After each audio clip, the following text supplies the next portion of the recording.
ગાંધીનગરના કલોલ તાલુકાના દંતાલી ગામમાં ગેરકાયદે ગેસ રિફિલિંગના રેકેટનો પર્દાફાશ થયો છે।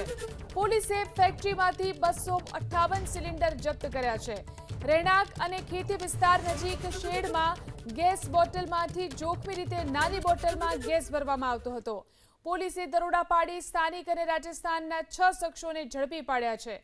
પોલીસે સંજય ડાભી, કિશોર ઠાકોર, મહેન્દ્ર બિશ્નોઈ, કૈલાશ બિશ્નોઈ, સુનિલ બિશ્નોઈ, દિનેશ બિશ્નોઈને ઝડપી પાડ્યા।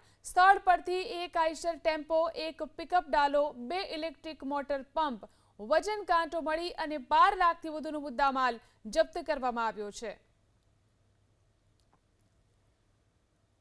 તો જે રીતે આ ગેસ રિફિલિંગનું કૌભાંડ ચાલી રહ્યું હતું, પોલીસે 12.86 લાખથી વધુનો મુદ્દામાલ અહીંથી જપ્ત કર્યો છે।